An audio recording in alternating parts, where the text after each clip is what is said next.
रोज तकरीबन हमें फोन आते हैं कि जी फलाना बोर्ड है, कौंसिल है, फलानी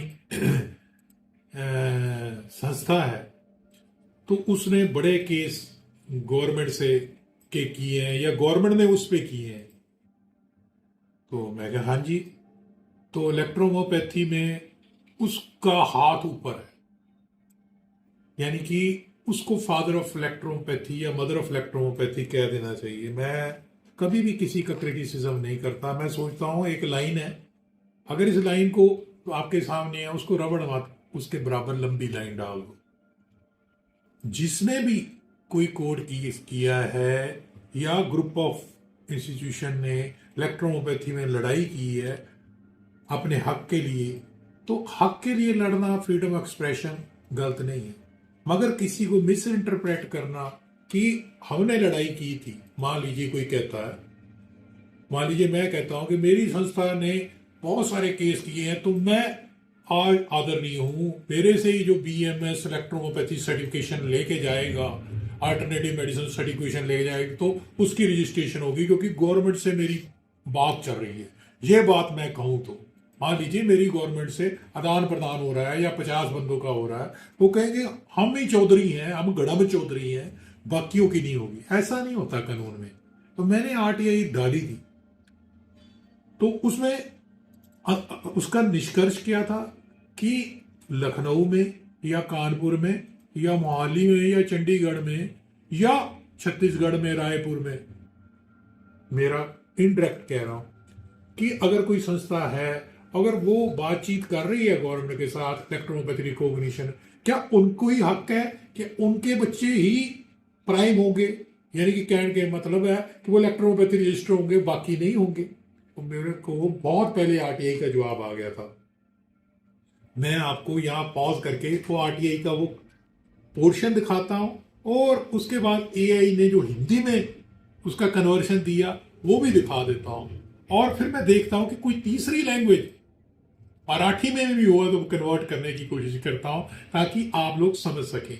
तो मेरे सामने जो इंग्लिश में है, पहले पढ़ देता हूं मैं आपको कि उन्होंने लिखा है कि दोस्तों ये साफ लिखा है इसमें।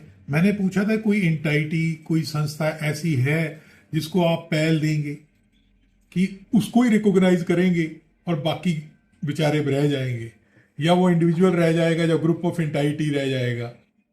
तो उन्होंने साफ लिखा था, हमने तो कोई सर्कुलर ऐसा दिया ही नहीं कि फलाने बंदे की या फलानी संस्था की या ग्रुप ऑफ इंडिविजुअल्स की हमने रजिस्ट्रेशन करनी है या बाकियों की छोड़नी है। जिस दिन वो रिकॉग्नाइज होगा तो इक्वली आर्कर सभी को ये अधिकार मिलेगा रजिस्ट्रेशन का। और इसी की मैं हिंदी पढ़ के सुनाता हूं। सरकार द्वारा किसी भी इकाई व्यक्ति का इलेक्ट्रोहोम्योपैथी प्रणाली में पंजीकरण किए जाने का कोई प्रेशर नहीं उठता आज की डेट में, जब तक कि समय इस प्रणाली को सरकार द्वारा मान्यता प्राप्त ना हो जाए। यदि जब इस प्रणाली को सरकार द्वारा मान्यता मिलती है तो उस मान्यता से प्राप्त होने वाले सभी लाभ किसी भी इकाई व्यक्ति को समान रूप से प्राप्त होंगे, चाहे वे उस संयुक्त निकाय का हिस्सा हो या ना हो। इसके अतिरिक्त डीएचआर में इस प्रकार के किसी भी सर्कुलर, जैसा कि प्रेषण में उल्लेख किया है, मैंने पूछा था नाम बता दो, जारी नहीं किया है। तो ये बहुत बड़ी चीज है।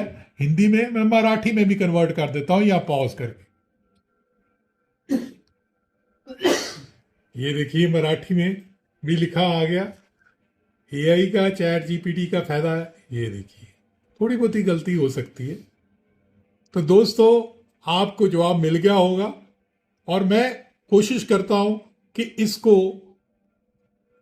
एक और भाषा में भी कन्वर्ट कर देता हूं।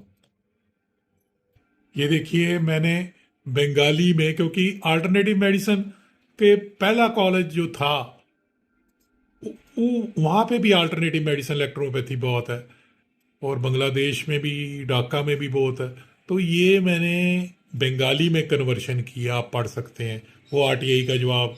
इसका मतलब किसी का मानना कि हम ही सबसे बड़े हैं, नहीं, सभी की रजिस्ट्रेशन होगी जब ये पैथी रिकॉग्नाइज। ये देखो पंजाबी में, इलेक्ट्रोपैथी प्रणाली विच किसी भी संस्था या व्यक्ति की सरकार ਵੱਲੋਂ रजिस्ट्रेशन ਕਰਨ ਦਾ ਸਵਾਲ ਨਹੀਂ। ये कोई कहे कि मैंने बहुत केस किए हैं, मैं दिल्ली का हूँ, मैं नोएडा का हूँ, मैं गुड़गांव का हूँ, मेरी संस्था बहुत पुरानी है, नहीं। जब ਪ੍ਰਣਾਲੀ को होगी ਜੇ ਅਤੇ ਜਦੋਂ ਪ੍ਰਣਾਲੀ ਨੂੰ ਸਰਕਾਰ ਵੱਲੋਂ ਮਾਨਤਾ ਮਿਲਦੀ ਹੈ ਤਾਂ ਉਸ ਮਾਨਤਾ ਨੂੰ ਮਿਲਣ ਵਾਲੇ ਸਾਰੇ ਲਾਭ ਕਿਸੇ ਵੀ ਸੰਸਥਾ ਜਾਂ ਵਿਅਕਤੀ ਨੂੰ ਇੱਕੋ ਜਿਹੇ ਮਿਲਣਗੇ, ਚਾਹੇ ਉਹ ਸਾਂਝੇ ਸੰਗਠਨ ਦਾ ਹਿੱਸਾ ਹੋਣ या ना होने। इस तो अलावा THR वालों इस तरह का कोई सर्कुलर, तो मैंने वहाँ मांगा था कि बताइए कोई एक एंटाइटी है, कोई एक फादर ऑफ इलेक्ट्रोहोम्योपैथी है। ये जवाब है। अब और क्या अग्नि परीक्षा होगी। धन्यवाद।